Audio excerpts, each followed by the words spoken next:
नमस्कार मित्रांनो, सध्या आपण नेपाळच्या बातम्या पाहत आहे। तिथे सतत आंदोलन, प्रोटेस्ट, घोषणा चालू आहे। अवघ्या 2 तासामध्ये अख्खं नेपाळ गव्हर्नमेंट कोलॅप्स झालं। पंतप्रधान गेले, साधे MP, MLA, आमदार, खासदार हे सुद्धा गेले।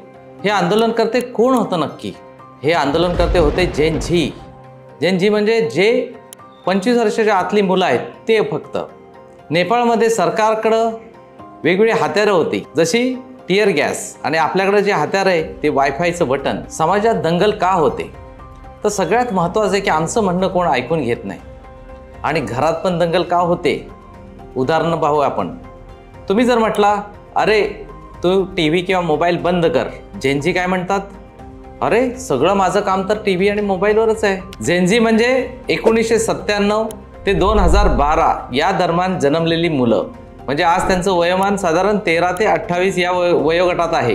ही जी मुले आहेत ह्यांना सोशली खूप नॉलेज आहे। जेनझी म्हणजे डिजिटल नेटिव्ह, ते आज सोशल मीडिया, ग्लोबल कनेक्टिव्हिटी या जगात जगतात। त्यांच्या फिंगर टिप्सवर उत्तरं अवेलेबल आहेत। याच्यामुळं त्यांच्यात काही मतं तयार झालेली आहेत। आपण म्हणू की ते रेबल्स नाही आहेत, म्हणजे ते बंडखोर नाही आहेत, परंतु ते जास्त जागरूक झालेले दिसत आहेत। ते समानतेच्या बाजूने आहेत।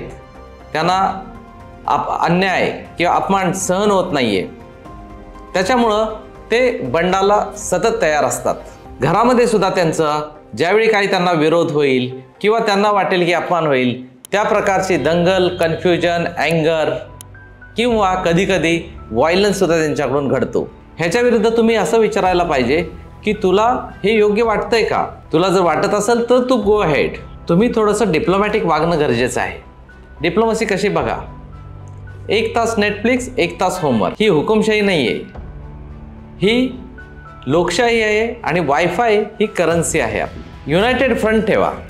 बऱ्याच वेळा आपण पाहतो की आई म्हणते हो आणि वडील म्हणतात नाही, त्याच्यामुळे घरामध्ये यादवी तयार होते, आणि याचा फायदा मुलांना किंवा जेनझीला होतो। त्यांचं आंदोलन चुकीचं नाही आहे, परंतु आंदोलनाची दिशा चुकीची आहे। त्यांना खेळ, कला, वादविवाद, ज्या कॉम्पिटिशन असतात अशामध्ये त्यांना पाठवा, आणि योग्य तिथं योग्य बक्षीस द्या।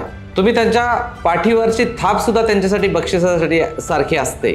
त्यांना जवळ घ्या, त्यांना गोड बोला, अशाही बक्षीस आपल्याला त्यांना फायदेशीर राहतात।